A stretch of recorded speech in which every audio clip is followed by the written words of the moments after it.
on the plane, and when Churchill was asked by Jan Smuts that, have you met Gandhi? Churchill, the leader of a great empire, said, I refuse to meet him.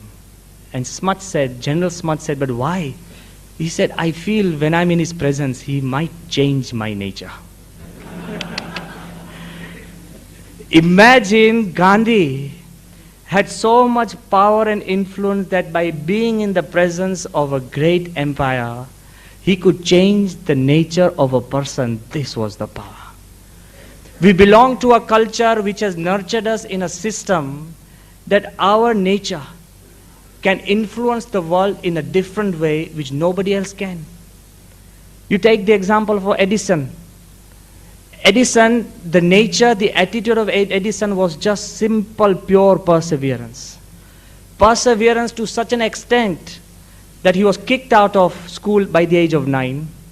He lost one of his ears by the age of 10. Somebody slapped him. And then he was removed from a job by the age of 14 with no job, no schooling. He went into the basement of his house, and the basement of his house, through sheer perseverance, became the center point of world's discoveries. He discovered 1,300 different systems. But look at his attitude, that's what I want to tell you. That at the age of 83, he is about to die in a year or two. He was supported by his wife, and somebody had just brought a design of a helicopter. And Edison said, oh, I can change this design and make it better. Let's go to the lab. At the age of 82, this man has the energy and the attitude to work on and on. Once his wife got so tired, this man worked for 20 hours. No rest, no holidays, nothing, no fun. Once his wife told Edison, he said, why don't we have a vacation? Edison said, but where can we go for a vacation? For more than 30 years, he had worked non-stop. And the wife says, Edison, something that has always come into your dream like when you were a child, a place where you feel so comfortable, a place where you feel relaxed, away from work, something you feel so nice about. Edison said, that's the exact place I know. Next morning, they packed a picnic bag. They took everything for relaxation. Edison took hold of his wife and took her into the laboratory. He said, this is the place. This is the place that comes into my dreams. This is the place where I feel most relaxed. And when business people tell me that, Swami, I need a break from business, from home, I think you need a break from your attitude. If you can change your attitude in a simple way, then even your business becomes pleasurable, your home becomes, almost like a temple. It's very important. You go a step further, we have Sita. One lady, she could influence the minds of all the ladies of India. We met a psychologist and he told us, Swamiji, one of the reasons why divorces are less in India, it is because of the mindset of the Indian women. No credit to the male, huh? And I'm serious, he specifically said that no credit to the male, he said the mindset of the Indian woman. Because of the story of Sita, people so many times say, why didn't Sita give a divorce to Ram, and why didn't this happen, why this, and all these are Western thoughts influencing us and trying to find problems in our own system. But because Sita remained faithful to Ram in the trials and tribulations of all her life, through that generational impact, the Indian women have learned to tolerate much more than the common lady in the outside world. We have a system where individuals can influence global attitude, individuals can influence national attitude. This is a system we live in. Then we also have Lincoln, one single man, his attitude towards slavery, he broke it. The attitude of equality can change people. But the simple question you will have is, Swami, okay, correct, global attitude affects the individual attitude. Individual attitude can affect the global attitude. But then I personally am not a Gandhi. I am not a Sita.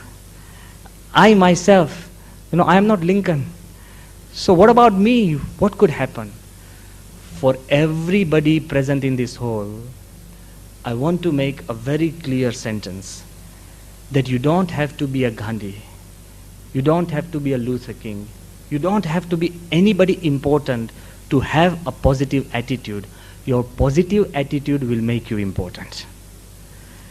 Gandhi is important because of positive attitude, not because he was born as Mohandas Karamchand Gandhi. It is his attitude that made him different. So your own personal attitude, positive attitude, will influence the world you live in. Why can't you decide to make your life, the life of your family, the life of your friends, the business and your street much, much more productive and positive by being a positive person? And if you can be a positive person, by changing your world, you are changing the world. One man, he was on the beach, and the beach had washed out thousands of starfish. In the mid-hot summer, the starfish, was struggling and drying out. They were dying. This man, he was walking on the beach. He picked up one starfish and threw it into the water. Another starfish into the water. There were thousands of starfish lying on the beach. Another man tapped him on the shoulder and said, "Young man, what will you achieve by throwing 2 or 3 starfish into the water? You can't make a world of a difference." And you know what the man said? He picked up the 3rd starfish and he said, "Sir," he threw the starfish into the water and he said, "I made a world of a difference for that starfish." You understand that? That you don't have to change the world, but if you can change somebody else's world, even one person's world, you've made a world of a difference for that person. It's very important that we understand this and start being a positive person now and in the future. How positive? It is said in the title itself that positive expectation attracts positive results.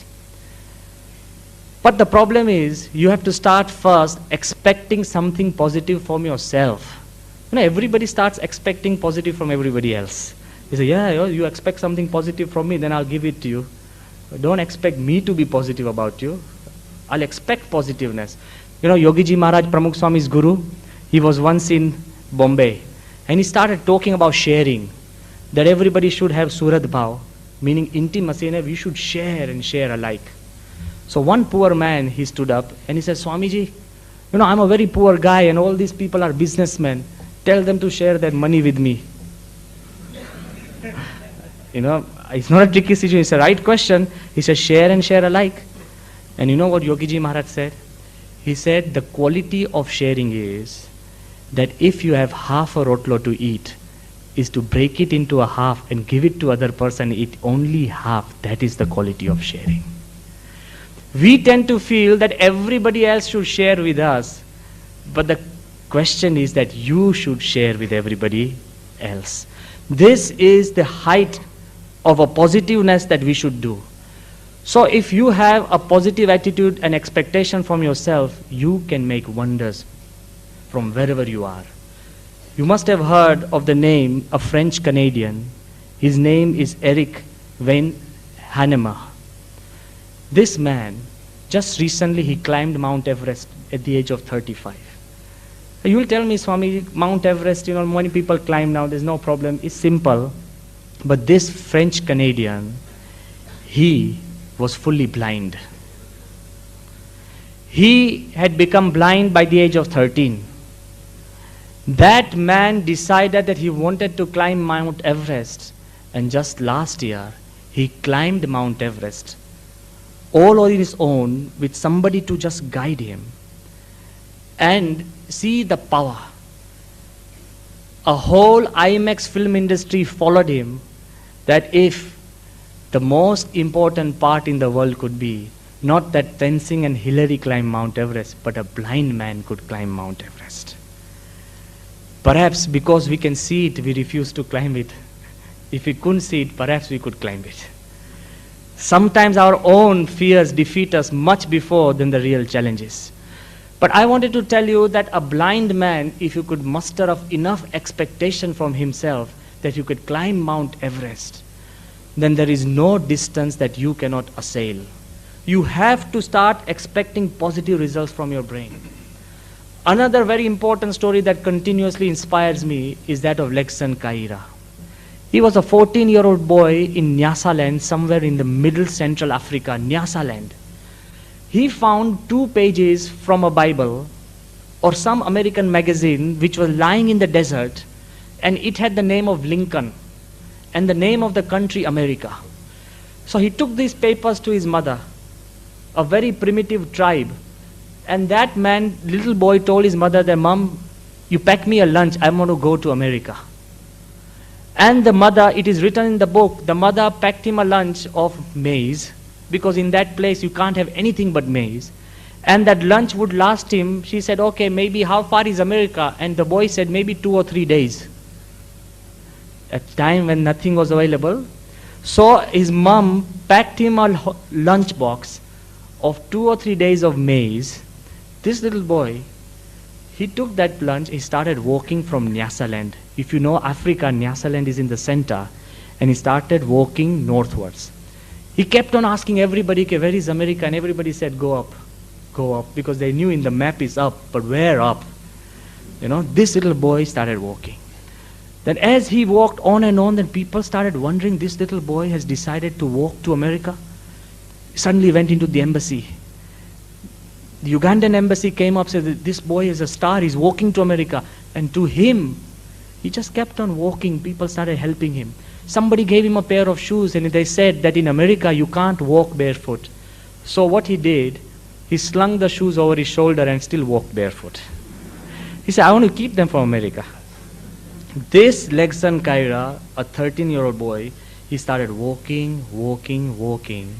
For 2 years he constantly walked. And he reached Cairo in Egypt. The whole world stood shook. Then Yugoslavia came up, Bulgaria came up, Russia came up.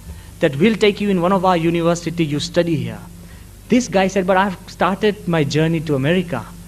Until he reached Cairo, he did not know how far was America. And perhaps that is why he walked. Sometimes it's our own knowledge that really destroys us beforehand. And when he landed in Cairo, young children in American schools, they started gathering money to sponsor this little boy, a black African, into America. And he was flown to America, where the children received him. He studied there.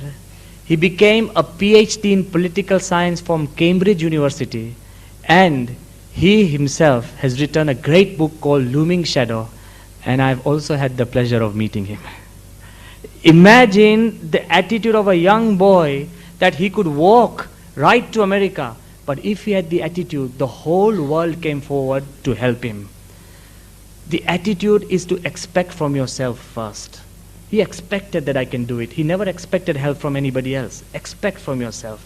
If you've heard of Michael Johnson, the famous runner, who got 2 gold medals in 200 and 400 meters, before the final Olympic race, you know what he said?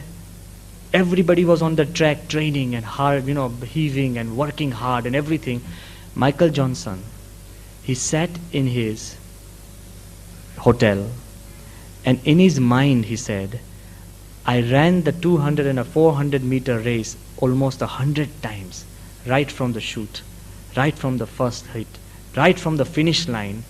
I ran over in my positive expectation in my mind 100 times." And then he said, "Then what happened?" He said, "Then the real thing was a reflex action." What we tend to do is work out in the real thing and the rest becomes reflex action. He said, "I did it so many times in my mind that the real thing became a reflex action." That's how, if you positively expect from yourself, you move ahead. The greatest story that we have in our scriptures is that of Nachiketa, a young boy sent to hell by his father's misdeeds. And when that boy goes to hell, he never complains about his father. Today, if you do something to your child, it's in the newspapers. Everybody is knowing about it. Here this child, he is pushed into hell by his dad's commands, and he's waiting at the doorsteps of hell, waiting for the king of death.